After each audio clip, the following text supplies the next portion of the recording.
Hello everyone, welcome back to the next video. In this video I will show you how to overlay a text on an image using OpenCV in native Android application.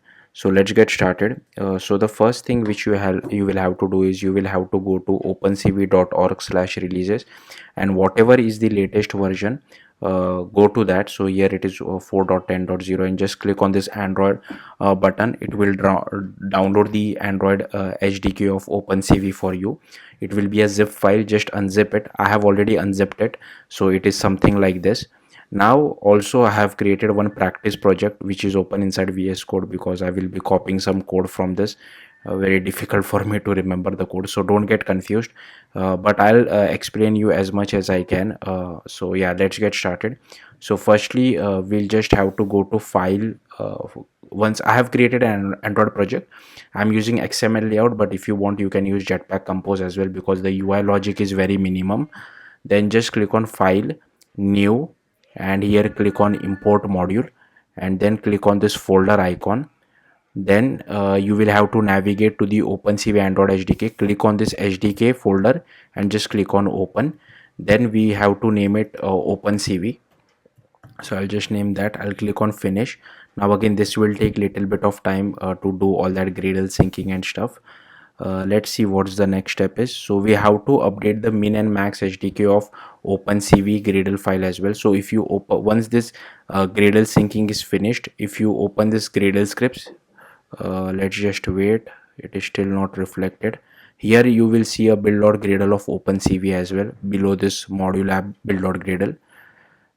Let's just wait a few seconds.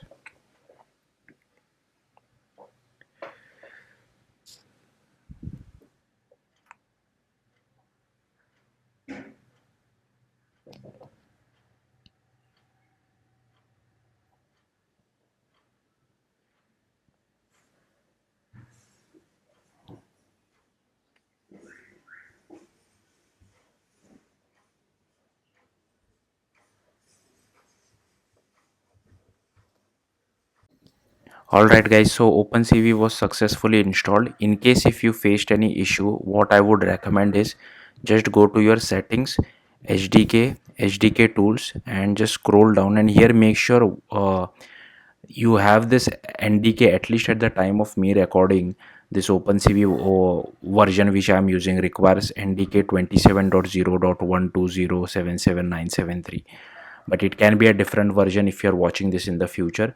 So in case if you make any if it is not installing for you, check your NDK version as well.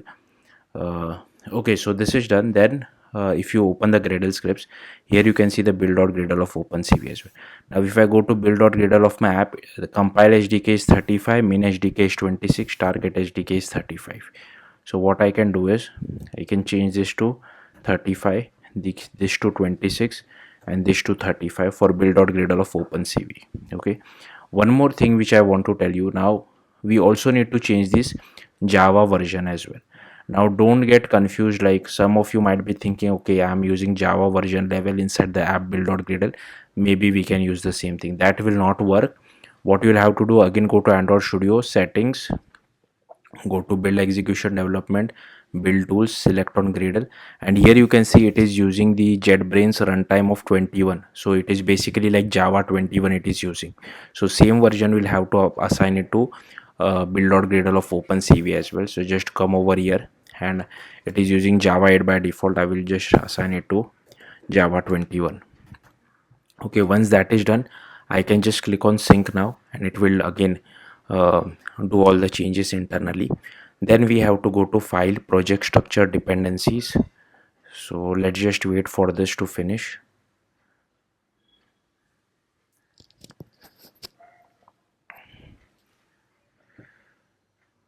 Okay, then go to file, project structure, go to dependencies. Here select all modules, click on this plus button, select module dependency, select your app, click OK, check this OpenCV checkbox, click OK. Then here you can click on apply, and then again click on OK. Then what it will basically do is if you go to build.gradle of your app, here you can see it has added this OpenCV as a proper dependency inside your application. Now we can actually start coding. So I can just go to activity underscore main, and first I'll copy the code from my practice project, and then I'll explain it to you. So pretty simple. I have one image view as well as one button. If you want, you can create it from Jetpack Compose as well. So I'll just paste it over here. So just an image view, it will require some content description, right? So I can just write something like this, my image, and I can just do option enter, extract string resource, and I'll click on OK. So yeah, this is a image view with an ID of image view, and here is one button, and I've just click on this button. We will overlay some text on this particular image. Okay, next again I'll go to my practice project, and then firstly I'll just copy all these imports because there are a lot of imports, and I'll come to our main activity. I'll open this, I'll paste it over here. Now there will be some duplicate imports as well, which I will remove because it is giving me an error, and as well as this one. Okay, so these are all the imports. So if you want, you can just pause the video and copy the imports if you want to. Once this is done, we can just now I'll just copy the code, and then I'll explain it to you what exactly I'm doing.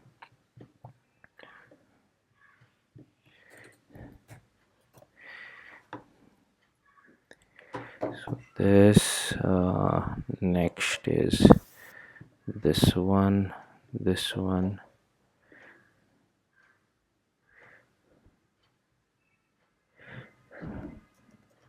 just copy everything. Just give me a second, guys. I'm just trying to copy everything. Okay, and I will also need to go to on create.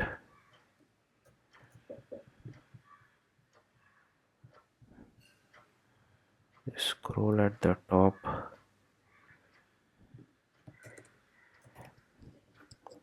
Okay, so here is the code.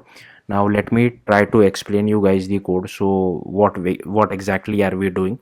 First, if you see, I have inside our main activity, I have getting hold of our image view. Then this is our bitmap as well, which we need to use once the user selects an image from the Photos app. This code is basically used to launch the Photos app, which a filter of images only, so that videos are not visible, and this will be called on our button click. I'll come back to this particular bit of code later on, but if I just scroll down, here you can see this is our image view. We are initializing inside it on create, and here we are finding our button by its ID and adding a click listener to it, and then we just do launch new photo picker.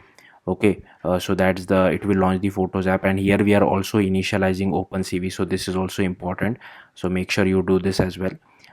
So once launch new photo picker is called, it will so this will call this particular code, and it will display the Photos app to the user, from which the user can select any image. So once the user selects an image, the callback will come over here, and we will have the URI of the selected image.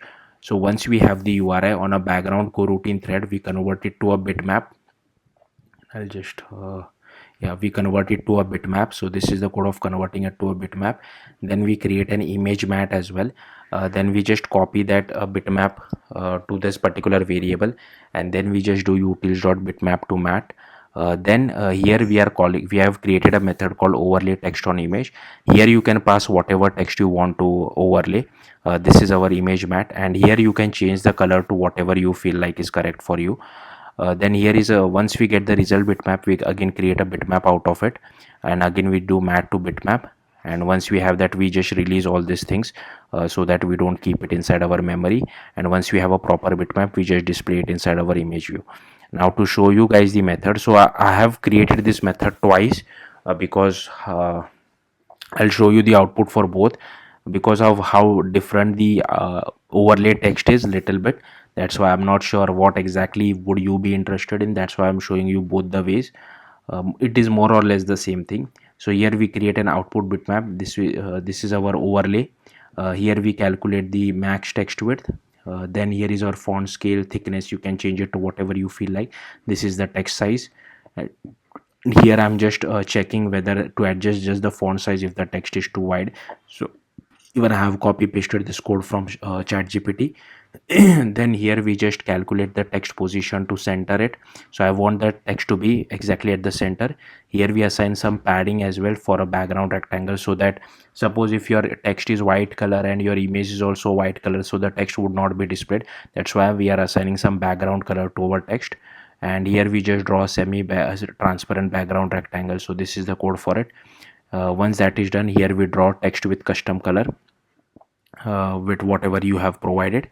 And here we just do core.add weighted, pass our input mat, overlay and output, and then we just release it and return back the output. So yeah, that's it. Now let's see the output of how it looks like. So here I have our select image button. If I click on it, it will open the photo picker for me. Okay, why is it not opening? Okay, I need to rerun this. Sorry, I'll just quickly rerun this. Because I had written some code. I have like ran the app even before writing some this main activity code. That's why it was not working. So I've just rerun my application. Let's just wait for it. Again, I'm mirroring my device, so the output is little laggy, so just bear with me. I'll just click on the select image button, and here you can see it has opened the photos app for me. And I'll just select the image, this particular image. And I'm not sure if you guys can see it, but here you can see coding with nobody has been overlaid. The text has been overlaid on this particular image. Now, so that's why some of you might not be happy with how much transparent it is, but for others it might be the use case. So what we can basically do is, if you don't like this, I have created one more method for you guys. So we can just comment this particular out and uncomment this particular thing.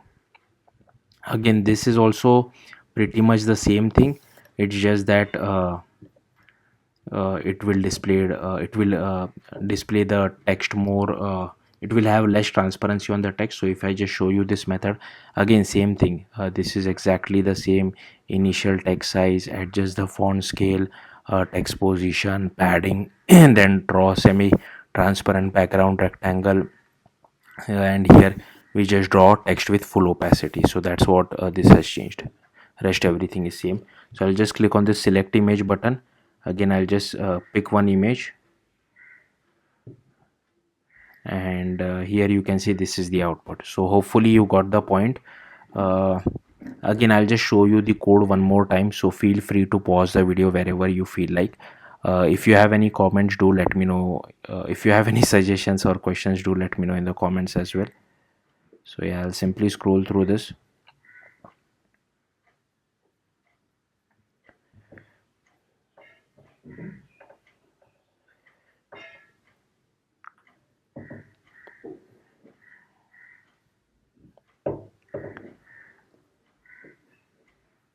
So yeah, make sure you use whatever is right for you. You can use either this particular method or the one which I have commented above.